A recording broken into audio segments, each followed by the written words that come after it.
Louis Saint-Laurent.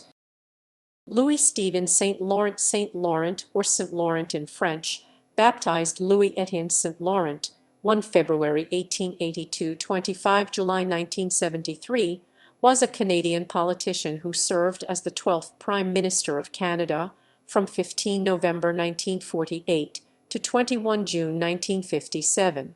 He was a Liberal with a strong base in the Catholic francophone community, from which base he had long mobilized support to Prime Minister William Lyon Mackenzie King.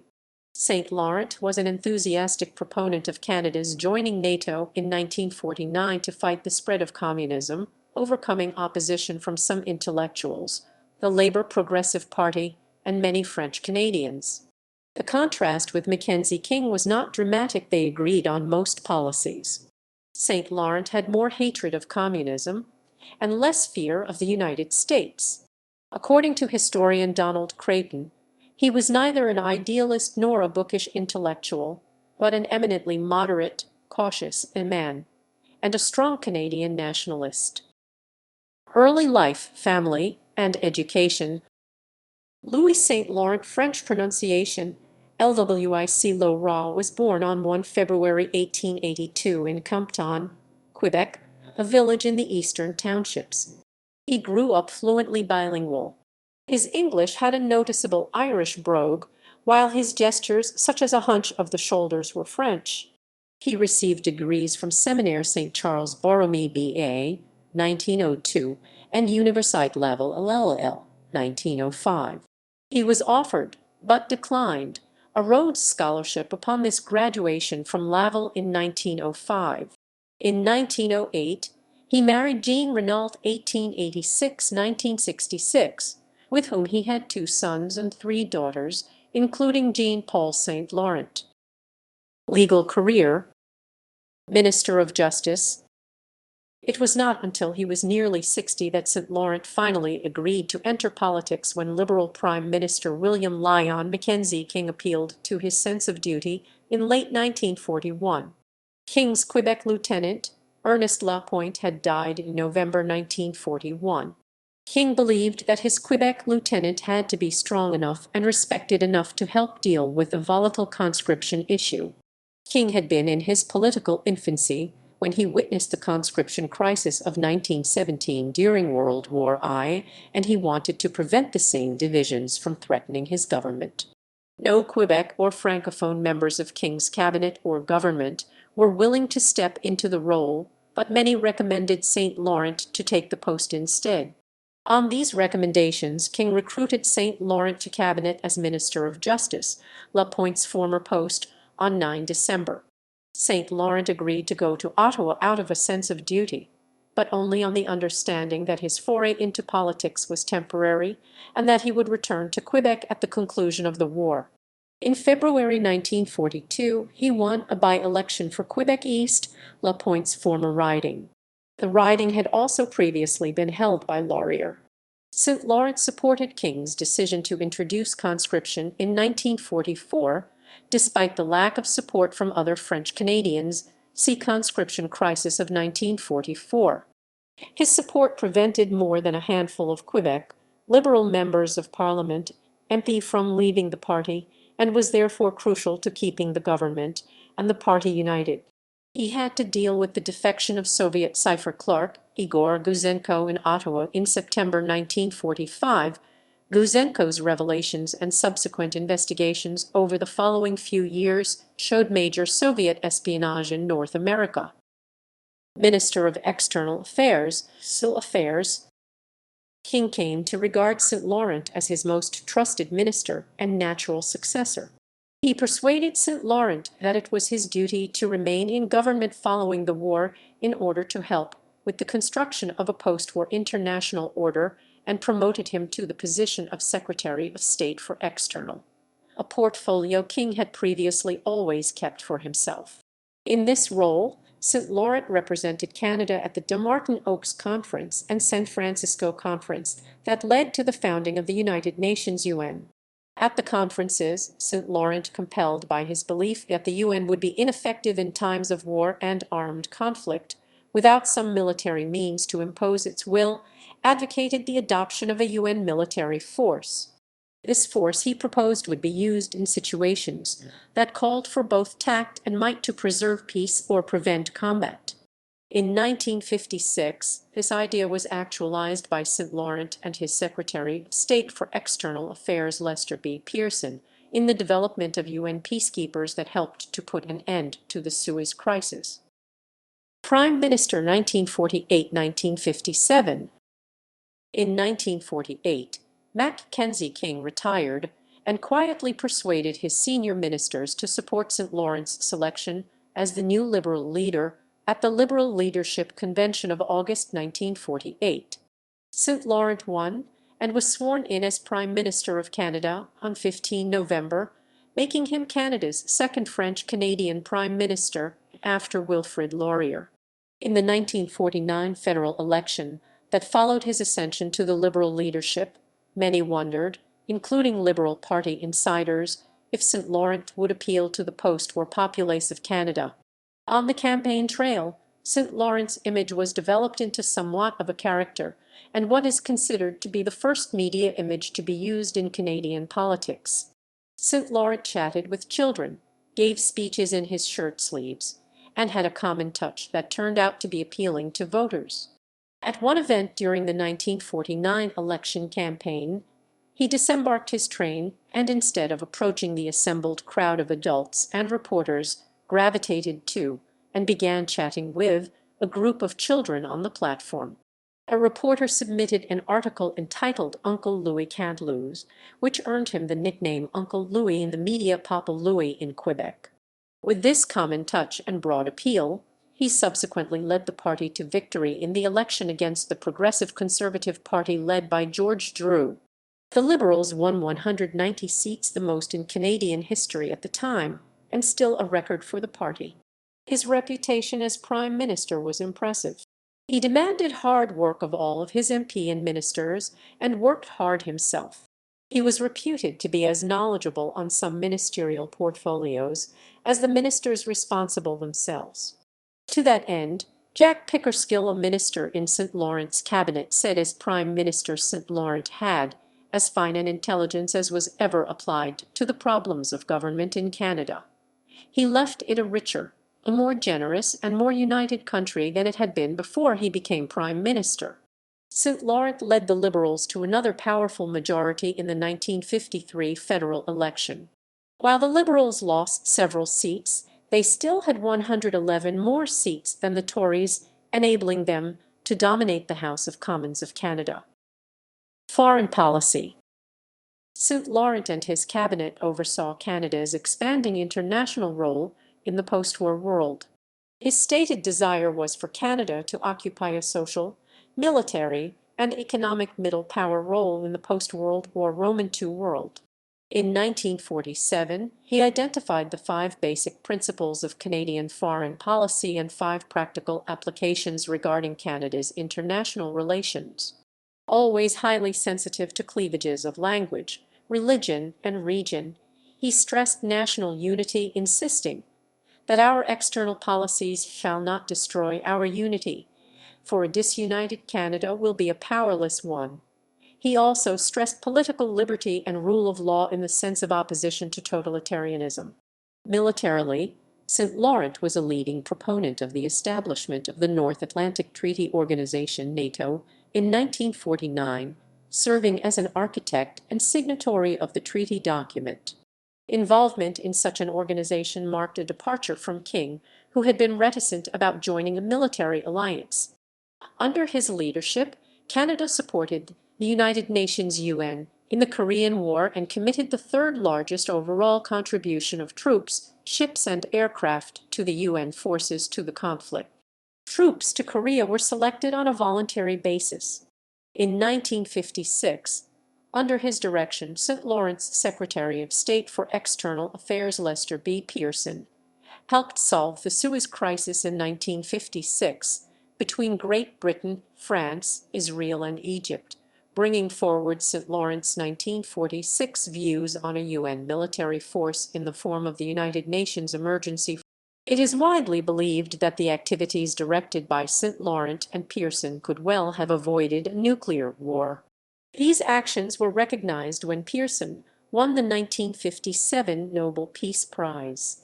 St-Laurent was an early supporter of British Prime Minister Clement Attlee's proposal to transform the British Commonwealth from a club of white dominions into a multiracial partnership. The leaders of the other white dominions were less than enthusiastic. It was St-Laurent who drafted the London Declaration, recognizing King George VI as head of the Commonwealth as a means of allowing India to remain in the international association once it became a republic. Domestic policy. St-Laurent's government was modestly progressive, fiscally conservative, and run with business-like efficiency. Robertson says St-Laurent's administrations from 1949 to 1956 probably gave Canada the most consistently good, financially responsible, trouble-free government the country has had in its entire history. It took taxation surpluses no longer needed by the wartime military and paying back in full Canada's debts accrued during the World War. With remaining revenues, St-Laurent oversaw the expansion of Canada's social programs, including the gradual expansion of social welfare programs such as family allowances, old age pensions, government funding of university and post-secondary education, and an early form of Medicare termed hospital insurance at the time. This scheme laid the groundwork for Tommy Douglas' healthcare system in Saskatchewan and Pearson's nationwide universal healthcare in the late 1960s. Under this legislation, the federal government paid around 50% of the cost of provincial health plans to cover a basic range of inpatient services in acute, convalescent, and chronic hospital care. The condition for the cost-sharing agreements was that all citizens were to be entitled to these benefits, and by March 1963, 98.8% of Canadians were covered by hospital insurance. According to historian Catherine Booth, however, St-Laurent did not regard government health insurance to be a good policy idea, instead favoring the expansion of voluntary insurance through existing plans. In 1951, for instance, St-Laurent spoke in support of the medical profession, assuming the administration and responsibility for a scheme that would provide prepaid medical attendance to any Canadian who needed it. In addition, St-Laurent modernized and established new social and industrial policies for the country during his time in the Prime Minister's office. Amongst these measures included the universalization of old age pensions for all Canadians aged 70 and above 1951, the introduction of old age assistance for needy Canadians aged 65 and above 1951, the introduction of allowances for the blind 1951, and the disabled 1954 amendments to the. During his last term as Prime Minister, St-Laurent's government used $100 million in death taxes to establish the Canada Council to support research in the arts, humanities, and social sciences.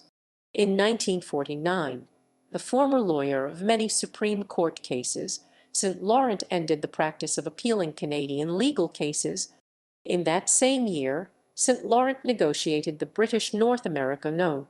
2 Act 1949 with Britain, which partially patriated the Canadian Constitution, most significantly giving the Canadian Parliament the authority to amend portions of the Constitution.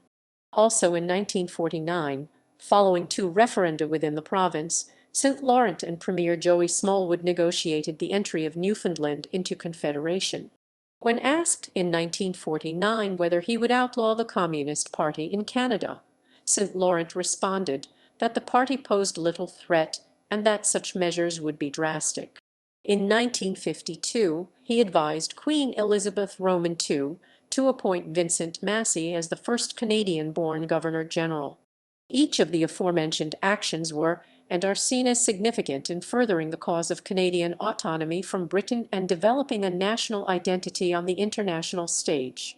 In 1953, St-Laurent undertook the High Arctic relocation, where 92 Inuit were moved from Inukjuak, Quebec, to two communities in the Northwest Territories, now Nunavut. The relocation was a forced migration instigated by the federal government to assert its sovereignty in the far north by the use of human flagpoles, in light of both the Cold War and the disputed territorial claims to the Canadian Arctic archipelago. The relocated Inuit were not given sufficient support to prevent extreme privation during their first years after the move. The story was the subject of a book called The Long Exile, published by Melanie McGrath in 2006. In 1956, using the taxation authority of the federal level of government, St. Lawrence government introduced the policy of equalization payments, which redistributes taxation revenues between provinces to assist the poor provinces in delivering government programs and services, a move that has been considered a strong one in solidifying the Canadian Federation. The government also engaged in massive public works and infrastructure projects such as building the Trans-Canada Highway 1949, the St. Lawrence Seaway 1954, and the Trans-Canada Pipeline. It was this last project that was to sow the seeds that led to the downfall of the St. Laurent government. St. Laurent was initially very well received by the Canadian public, but by 1957, Uncle Louis, as he was sometimes referred to, began to appear tired, old and out of touch. He was 75 years old and had many hard years of work behind him. His government was also perceived to have grown too close to business interests. The 1956 pipeline debate led to the widespread impression that the Liberals had grown arrogant in power. On numerous occasions, the government invoked closure in order to curtail debate and ensure that its pipeline bill passed by a specific deadline. St. Laurent was criticized for a lack of restraint exercised on his minister C.D. Howe, who was widely perceived as extremely arrogant. Western Canadians felt particularly alienated by the government, believing that the Liberals were kowtowing to interests in Ontario and Quebec and the United States. The opposition accused the government of accepting overly costly contracts that could never be completed on schedule. In the end, the pipeline was completed early and under budget. The pipeline conflict turned out to be meaningless insofar as the construction work was concerned, since pipe could not be obtained in 1956 from a striking American factory, and no work could have been done that year. The uproar in Parliament regarding the pipeline had a lasting impression on the electorate and was a decisive factor in the Liberal government's 1957 defeat at the hands of the PC, led by John Diefenbaker in the 1957 election. Because the Liberals were still mostly classically liberal, Diefenbaker promised to outspend the incumbent Liberals, who campaigned on plans to stay the course of fiscal conservatism they had followed through St. Laurent's term in the 1940s and 1950s.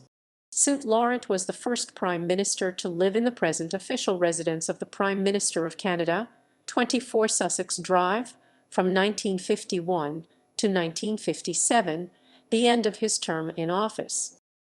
Defeat in the 1957 election. By 1957, St. Laurent was 75 years old and tired. His party had been in power for 22 years, and by this time had accumulated too many factions and alienated too many groups. He was ready to retire, but was persuaded to fight one last campaign. In the 1957 election, the Liberals won 200,000 more votes nationwide than the Progressive Conservatives' 40.75% Liberals to 38.81% PC. However, most of those votes were wasted with huge majorities in Quebec. Largely due to dominating the rest of the country, the Progressive Conservatives took the greatest number of seats with 112 seats, 42% of the House, to the Liberals' 104, 39.2%. Some ministers wanted St. Laurent to stay on and offer to form a minority government, arguing that the popular vote had supported them and the party's long years of experience would make them a more effective minority. Another option circulated within the party saw the balance of power to be held by either the Cooperative Commonwealth Federation (CCF) and their 25 seats, or Social Credit Party of Canada with their 15 seats. St-Laurent was encouraged by others to reach out to the CCF and at least 4 of 6 independent/small party MP to form a coalition majority government, which would have held 134 of the 265 seats in Parliament, 50.1% of the total. St-Laurent, however, had no desire to stay in office. He believed that the nation had passed a verdict against his government and his party. In any case, the CCF and Socrates had pledged to cooperate with a Tory government. It was very likely that St-Laurent would have been defeated on the floor of the House had he tried to stay in power with a minority government, and would not have stayed in office for long even if he survived that confidence vote. With this in mind, St-Laurent resigned on 21 June 1957, ending the longest uninterrupted run in government for a party at the federal level in Canadian history. Supreme Court appointments. St-Laurent chose the following jurists to be appointed as justices of the Supreme Court of Canada by the Governor-General: John Robert Cartwright, 22 December 1949, 23 March 1970. Joseph Honor Gerald Fauteux, 22 December 1949, 23 December 1973. Douglas Charles Abbott, 1 July 1954, 23 December 1973. Patrick Kerwin as Chief Justice, 1 July 1954 to February 1963, appointed a puisne justice under Prime Minister Richard Bennett, 20 July 1935. Henry Grattan Nolan, 1 March 1956, 8 July 1957. Retirement. After a short period as leader of the opposition, and now more than 75 years old, St-Laurent's motivation to be involved in politics was gone. He announced his intention to retire from politics. What had been a temporary political career had lasted 17 years. He was succeeded as Liberal Party leader by his former Secretary of State for External Affairs and representative at the United Nations, Lester B. Pearson, at the party's leadership convention in 1958. After his political retirement, he returned to practicing law and living quietly and privately with his family. During his retirement, he was called into the public spotlight one final time in 1967 to be made a Companion of the Order of Canada, a newly created award. Order of Canada citation. St-Laurent was appointed a Companion of the Order of Canada on 6 July 1967. His citation reads, "Former Prime Minister of Canada, for his service to his country." Death. Louis-Étienne St-Laurent died from heart failure on 25 July 1973 in Quebec City, Quebec, aged 91, and was buried at St. Thomas d'Aquin Cemetery in his hometown of Compton, Quebec. He was survived by granddaughters Helen Marie Francine and grandsons Louis St-Laurent Roman II and Michael S. O'Donnell. St-Laurent was ranked #4 on a survey of the first 20 prime ministers through Jean Creighton of Canada done by Canadian historians and used by J.L. Granatstein and Norman Hilmer in their book Prime Ministers, Ranking Canada's Leaders. The house and grounds in Compton where St-Laurent was born were designated a National Historic Site of Canada in 1973. St-Laurent's residence at 201 Grand Allée Est in Quebec City is protected as a recognized federal heritage building. Louis St-Laurent School in Edmonton, Alberta, is named in his honor, as well as the Louis St-Laurent High School in East Angus, Quebec.